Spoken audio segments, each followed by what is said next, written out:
Hey friends, I'm Cody and welcome back to my channel. So this video is going to be sort of a weekly roundup. In this video I'll tell you a little bit about what I finished reading this week, what I am currently reading, and what's on my TBR pile for the weeks to come.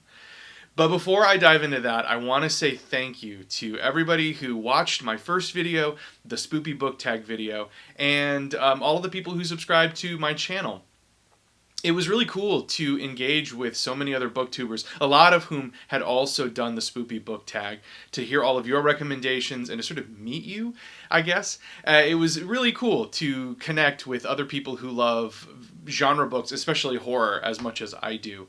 And thanks to everybody who watched the first video and who supported my first jump into BookTube. I hope you stick around and continue to like what you see. I will do my best to bring you great recommendations and great genre books from all genres. Alright, so let's get into the roundup. Now before we begin, I just want to let you know, while I am primarily a horror reader, and that's the majority of what I read, I really do dip my toe into genre of all kinds. So I read romance, I read fantasy, I read science fiction, I read a ton of nonfiction. So the weekly roundups are going to be very diverse in the kind of books that I'll be talking about. It won't just be horror. You'll get a little bit of everything, basically. So why don't we just dive right in? The first book that I finished this week is The Living Dead by Daniel Kraus and George Romero. So I am an enormous fan of George Romero's film Night of the Living Dead. And it's a classic horror film, and it is one of my favorite horror films of all time. So I was very excited to dig into this book. The Living Dead is a novel that George Romero started before he died. He felt that the filmmaking constrained him too much, and he really couldn't tell the story of the zombie apocalypse the way he really wanted to in film. So he turned to the novel to tell a much more broad, a more sprawling story about the zombie apocalypse. But unfortunately, he died before the book was finished. So this novel that George had in mind, this George he'd envisioned, was left unfinished. So George's wife turned to Daniel Kraus to finish the novel and bring George's vision of the zombie apocalypse complete to readers. And man, it's a really, really fun read. I really didn't know quite what to expect when I was diving in, because The Living Dead isn't just a novelization of the film. It's a tale entirely on its own, but it tells the story of the zombie apocalypse that is central to the story of Night of the Living Dead, through the eyes of many different people affected from it, from the very, very beginning of the apocalypse, from the very first body. That's where the story begins. And you have all of these different entry points, these varied characters who serve as our narrators that tell us this story. It feels a bit, so this is a weird comparison, but it felt a little bit to me like a horror film version of When the Band Played On by Randy Shilts. I mean, it almost feels documentary in its nature, and I had such a great time reading it.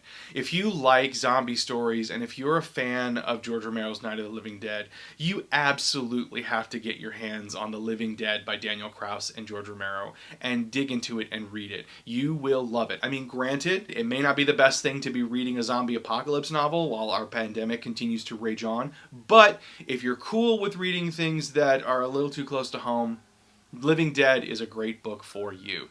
So the other book I finished this week was Here to Stay by Adriana Herrera. Now, Herrera is a romance novelist, and over the pandemic I've read a lot more over the pandemic than I really do normally. So I've been reaching out into other genres that I don't normally read to sort of experiment and see if, just sort of see what's out there. And I fell in love with Herrera's work. The first book of hers I read was American Sweethearts, and it's an absolutely charming and really lovely book that got me hooked on whatever. So anything she publishes, I'm reading Adriana Herrera. Here to Stay is her latest book. It follows a woman named Julia who works for the philanthropic arm of a really big corporation in Dallas. Now, she's originally a New Yorker and she's relocated to Dallas. Doesn't really know a ton of people there and works for this foundation. So the company that runs this foundation is about to go public, and they've brought in a consultant, this guy named Rocco, who will sort of look at the company overall and see what has to happen in order to prepare this company to go public as a corporation. Now that puts a lot of tension, of course, between the philanthropic programs that Julia runs and Rocco's mission to kind of cut the fat, so to speak, for the corporation. And of course, Julia and Rocco are the ones who instantly want to bang each other. So that's the setup for Here to Stay, and it follows these two as they develop a really lovely relationship that's fraught with some interracial tension, that is fraught with some family tension as well. But these two push and pull together and apart until, at the end, of course, they're going to get together at the end because it's a romance novel. You can't have a romance novel without a happy ending. But along the way, Herrera does so many really lovely things and creates this very deep, very authentic, very touching relationship between these two. And she also has a lot to say about white privilege, about corporations and the way that they sort of treat their philanthropic activities, how they sort of casually care about underprivileged communities. All in all, it's a book that I had a great time reading, and I would 100% recommend for anybody who's interested in diving into contemporary romance. Adriana Herrera, Here to Stay, big recommend. Now we're going to move on to what I am currently reading. I am currently reading a book called Hench by Natalie, Zina, Walschots. I found this book randomly on Twitter through this tweet from the author where she sort of described it, hey, if you like body horror and data science, Hench is the book for you. And I was like, sold. I'm in. I'm 100% in. And I am 100% not disappointed. Hench is a really, really fun book so far. I haven't gotten terribly far into Hench, but here's the basic setup. Here's this world where villains and superheroes exist, and henchmen too, so you can be a hench. But being a hench is kind of like working for a temp agency. It's very corporate, it's very, filling out your time cards and doing the job. And our main character is a hench, but she is sort of a background hench. She's really like a hench administrator who specializes in data science. And she gets embroiled with one supervillain who brings her up against the head superhero Super Collider.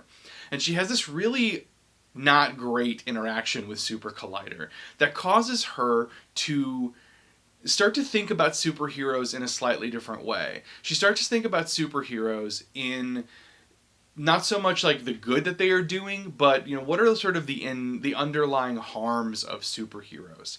And she uses her data science skills and her data science wiles to start to go after Super Collider. And that's where I am in the book so far, so I don't know much what happens after that. I'm very much looking forward to it. The book I kept thinking about when I was reading this was Christopher Moore's A Dirty Job, which was a ton of fun. Hench has a lot of humor in it. It's got a lot of smarts. It is clever about its dealing with the culture of superheroes, and I am really having the most fun. So, Hench by Natalie, Zina, Walschots. And on my TBR pile right now is 5 Midnights by Davila, Cardinal. It is another YA novel, but this one's a horror novel, and it is a story of two teenagers in Puerto Rico who are happening upon this string of grisly murders that are occurring.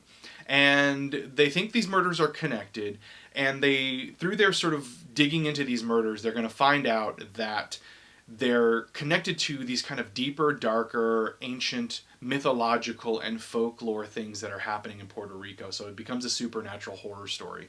I read an incredible review of this book by Gabino Iglesias, and I literally got to the end of the review, digested what he said, and immediately ordered this book because it sounds just fantastic. And I'm excited about what's happening in YA horror. It seems there's some really great books that are coming out that are YA horror. Clown in a Cornfield came out recently, which is really great. Harrow Lake by Kat Ellis is a YA horror novel. And I'm really looking forward to diving into 5 Midnights by Davila, Cardinal. So, that's my roundup for the week. I'm really looking forward to finishing the books that I'm currently reading, grabbing the ones that I haven't, and getting back to you in the next video. If you like what you're watching, please subscribe and let other people know what I'm doing over here. It's been a lot of fun getting started, and I'm looking forward to spending more time on BookTube and talking to you about all the genre books that this middle-aged nerd is in love with. See you later.